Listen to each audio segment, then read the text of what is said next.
Hi guys, welcome back to the Dr. Cliff AUD vlog. This is vlog number 52, and I can't believe it. It's been a whole year of me recording these vlogs at this point. Actually, this is 53rd week. I missed a week in there, so technically it's like a year and a week that I've been recording vlogs, but you get what I'm saying. And I probably should have worn my green shirt last week, not this week, because last week was Christmas week. And a little side note here, I actually try to get new shirts fairly frequently, like every 6 months or so, because I always get people say, oh, hey, I skipped over that video because I saw it before. And I'm like, what do you mean you saw it before? It's like, well, you wore that same shirt. I saw a video of you wearing that type of shirt already. And so I figured I saw that one already. And I'm like, oh, great. Now I got to get like a new shirt for every video that I do. But that would get way too expensive. So I rotate through, I don't know, maybe 15 shirts or so. I have certain shirts that I find to be more favorable than others. I feel like they maybe make me look better. Nonetheless, so I try to cycle through a bunch of different shirts when I do these videos so people don't think I'm just recreating the same video, or so people don't think that they just saw that video already. But nonetheless, I digress. That was a good 2 minutes of wasting your time, so I apologize for that. But today I actually want to talk about SMART goals. In fact, I'm not talking about SMART goals. I'm talking about like things that I want to do over the course of 2021. Now, I just made a video talking about the things I'm looking forward to in the world of hearing loss and hearing treatment, things like that. But I want to talk a little bit more about the things that I actually want to accomplish this year. And just so you know, I personally am not, I don't know, I think maybe I am a goal-oriented individual. I identify something that I want and then I just do whatever it takes to go get that. But I'm not like a SMART goal guy. I don't have to have all of my goals fit into this nice little, make sure that they're realistic and they're on a timetable and all that. I'm just the type of person that, like, if I want to do something, I just go do it and I figure out a way to do it. So I'm going to share a couple of those things that I really want to do this year with you guys, and that way you can be somewhat of an accountability partner for me, even though I really don't need an accountability partner, because anytime I want to do something, I just go ahead and do it. But the first thing that I want to accomplish this year is just move into my new stinking clinic. I mean, it has been over a year since we purchased this location. The build out has been an absolute nightmare if you've seen any of my other vlogs talking about it, and we still are going through an issue. Now it's with the countertops, to where the countertops, and I pointed that out a couple weeks ago on vlog number 50 or something like that, where they made the countertop flush and it wasn't supposed to be flush. The white part was supposed to be protruding from the gray portion. Nonetheless, if you want to check it out, go see that other video. But I just really want to get moved into the new clinic. It is really starting to come together, and despite all the mistakes and the errors and the mishaps along the way, it's starting to look really good, and I'm excited to only be 10 minutes away from the new clinic. I am nervous about my staff, though. I'm nervous because they're all going to be traveling from Anthem, which is where the clinic currently is, to North Phoenix, and depending on the time that they have to start work, I don't really know what traffic's going to be like. It probably won't be awesome. So it's going to add commute time for them. A lot of them only had like a 5-minute commute to get to the clinic. So we'll see how that goes. I hope they don't hate me because of it. I really love all my staff. I want them to stay with us. And if we have to kind of change things around to make it more convenient for them to make it to work and all that, maybe we have to consider those options once things get going. But first things first, want to get moved into the new clinic. The second goal that I have for this year is to add more support staff. So my time is becoming very occupied. I mean, I'm doing a lot of different things. I have me treating patients. I have me working on the business side there at the clinic. I have me making videos, doing, sponsored content, me having speaking engagements. So there's a lot of different things that I have going on, and I need to bring in more staff to help me with the non-essential tasks that I'm doing in the clinic. And it's not that I want to like pass off all of my responsibilities onto other people, and have my patients see other people other than me. I want my patients to still see me to a large degree, but there's certain things that I don't necessarily have to be doing for my patients. I mean, whether it's like cleaning a hearing aid or, whatever it may be, there's other things that I'm not necessarily needed for, and I could be much better.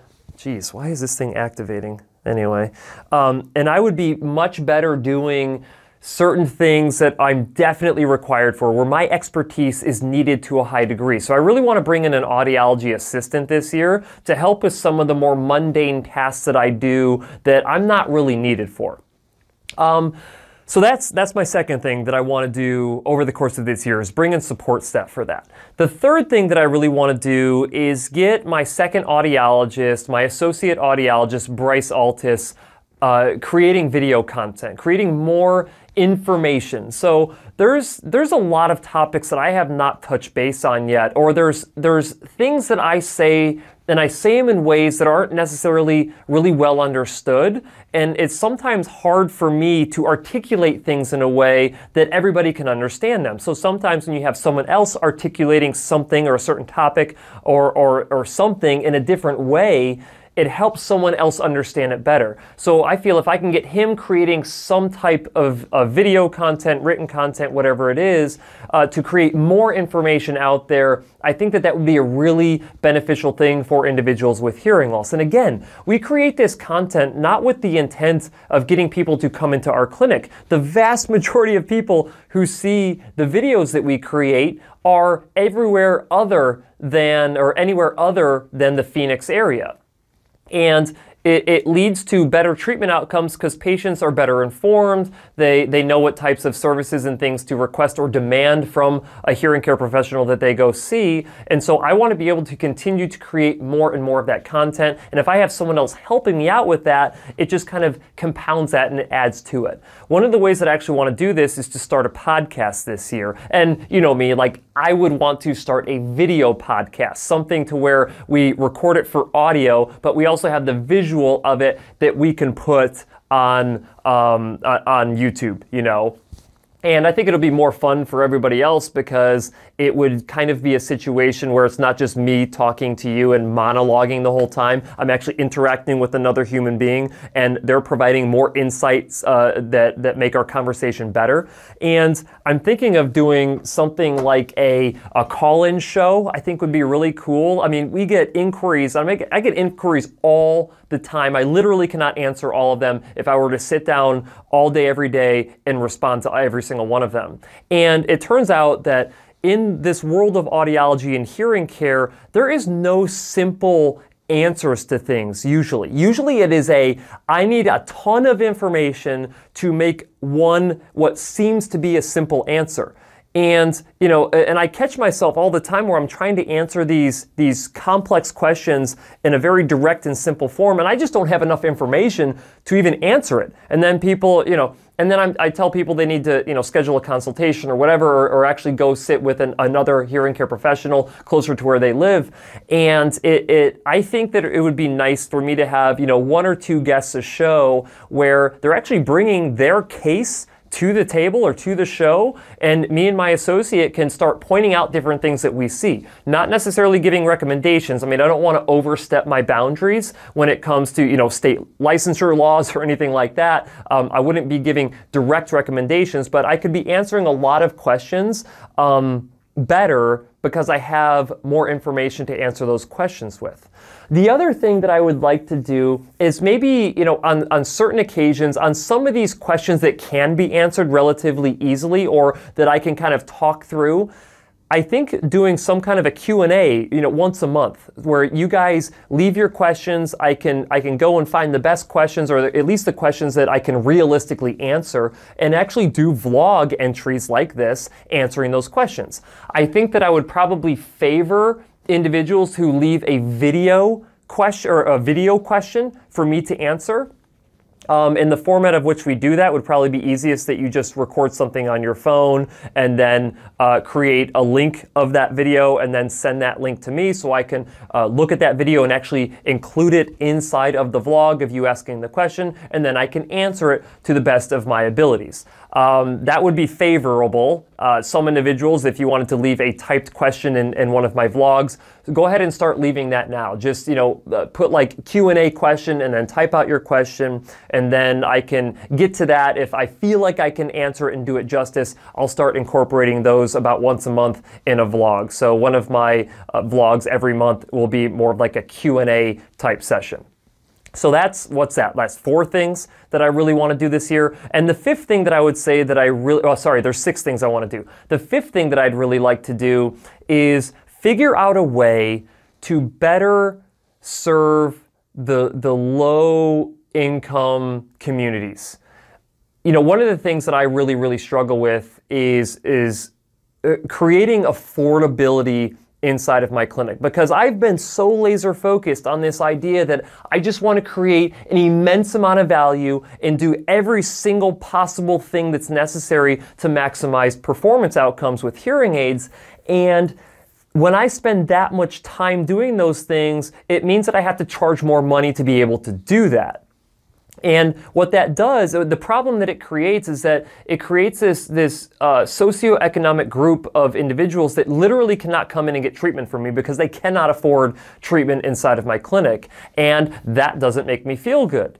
And so there's a couple different ideas that I had. I was actually thinking about completely just starting a separate clinic that does not go through this aspect of me trying to enhance the experience for the patients who come in, and have it be more of like this is just a really low-cost clinic. There's no frills about it. There's not a lot of time spent with patients, but we do like the bare minimum of what's necessary to achieve a positive outcome with hearing treatment. So you probably wouldn't achieve the same results as you would get coming into my clinic with us doing like from A to Z, everything that needs to be done from a treatment perspective, following best practices to a T. But this other clinic idea of what I'm thinking is almost going to be like a not-for-profit clinic is the best way that I can term that.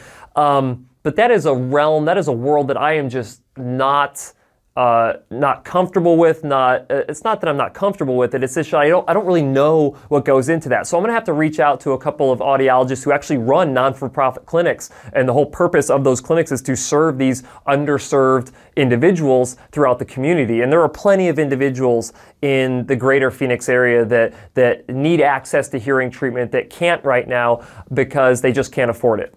Now, there are some great affordable programs that are already in Arizona. So if you're someone who's looking for work and you can't get a job because you can't get hearing aids to actually hear and help you perform those job duties, you can go to vocational rehab here in the state of Arizona and actually get hearing aids to help you get back into the workforce. Now, there's also other programs like the Starkey Hear Now Foundation and the Lions Club. There's a lot of other lower cost options that are out there for individuals who can't afford hearing treatment. I just feel like I'm not doing a good enough job to help serve that community. So that's something that I want to do this year as well, is to figure out a way to better serve that community without negatively impacting the current patient base that I have, because they deserve my time. They pay me well for my time, and I want to make sure that I do everything in my power to continue to provide them with the absolute highest quality care that I possibly can inside of my main clinic. So we'll see how all that shakes out. I do have a student starting this year. I've told you guys about a student. That's not necessarily one of my goals for this year. It is something that I wanted to do last year, we accepted a fourth-year student. They're going to be starting, and I think it's like May or June of 2021. So if you're a current patient of mine, you might start seeing that individual here and there to help train them up and get them up to speed with the way that we do things in our clinic. So that is the fifth thing. The sixth thing is that I really feel like we need to take a vacation this year. This 2020 was it was a rough year from a travel perspective. We didn't get to leave the country. I don't know if in 2021 we'll get to leave the country and go overseas or do anything like that, and I'm okay with that. It's not something that I do a whole lot of anyway, but me and my wife Ashley, who you know, who's been in the vlog, she likes to travel. And I feel like I need to take some time this year, whether it's a week or 2 weeks, completely off and just travel with her. I'm hoping that at that point in time, COVID is not as big of a thing. I'm thinking this would probably be around the summertime. We would like to hit some of the northern states, maybe the Pacific Northwest. That's an area that is absolutely gorgeous. If you haven't been there, you should go because it's amazing.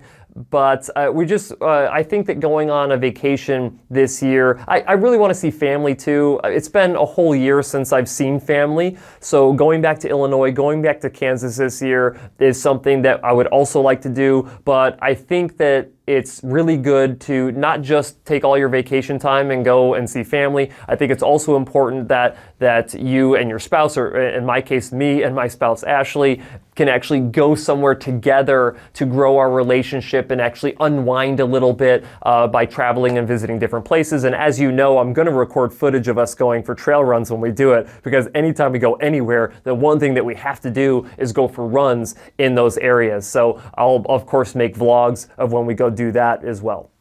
So those are the 6 things that I really want to be able to do over the course of 2021.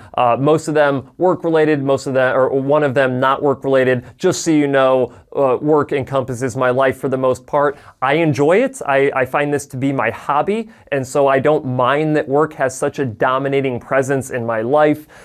Things are going to be a lot easier when we move into the new clinic, because that's going to add another 40 minutes to each one of my days for other recreational activities, which usually means I'll work out for an additional 40 minutes per day because of that, or maybe get a little bit of extra sleep, go from 6 hours a night to 6 hours and 40 minutes a night to be a little bit more energized and refreshed. Right now, it is literally at the very end of the day. I'm recording this on Saturday night, and as you can see, I still have a ton of energy. So, energy is not something that I struggle with.